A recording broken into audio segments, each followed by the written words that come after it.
ମହୁମାଛି ପାଳନ। ମହୁ ମାନବ ସମାଜ ପାଇଁ ଏକ ଅନନ୍ୟ ଅବଦାନ। ଏହାର ବ୍ୟବହାର ଏବେ ବହୁଳ ମାତ୍ରାରେ ବଢ଼ି ଚାଲିଛି। ଲକ୍ଷ୍ୟ କରାଯାଏ ଲୋକମାନେ ବିଭିନ୍ନ ଉପାୟରେ ମହୁମାଛିଗୁଡ଼ିକୁ ନିର୍ଦ୍ଦୟ ଭାବରେ ମାରିଦେଇ କିମ୍ବା ସେମାନଙ୍କୁ ଘଉଡ଼େଇ ଦେଇ ମହୁ ଫେଣା ଆଣି ତାକୁ ଚିପୁଡ଼ି ସେଥିରୁ ମହୁ ବାହାର କରନ୍ତି। ଏହିଭଳି ପୁରାତନ ପଦ୍ଧତିରେ ସଂଗ୍ରହ କରାଯାଉଥିବା ମହୁ ଖୁବ୍ ନିମ୍ନମାନର ହେବା ସାଙ୍ଗକୁ ମହୁମାଛି ବଂଶ ମଧ୍ୟ ହ୍ରାସ ପାଇଥାଏ। ବିଶୁଦ୍ଧ ମହୁ ପାଇବା ପାଇଁ ବୈଜ୍ଞାନିକ ପ୍ରଣାଳୀରେ ମହୁମାଛି ପାଳନ କରାଯାଏ।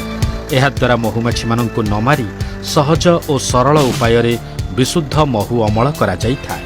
ଏବେ ଆମ ରାଜ୍ୟରେ ଅନେକ ଚାଷୀ ବୈଜ୍ଞାନିକ ପ୍ରଣାଳୀରେ ମହୁମାଛି ପାଳନ କରି ତାଙ୍କର ଆୟ ବୃଦ୍ଧି କରିପାରୁଛନ୍ତି।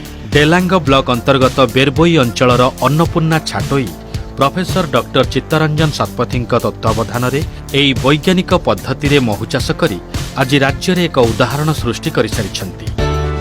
ବୈଜ୍ଞାନିକ ପଦ୍ଧତିରେ ମହୁ ଚାଷ କରିବା ଦ୍ୱାରା ଉଭୟ ମହୁମାଛି ଓ ମହୁ ଉତ୍ପାଦନରେ ବୃଦ୍ଧି ଘଟିଥାଏ।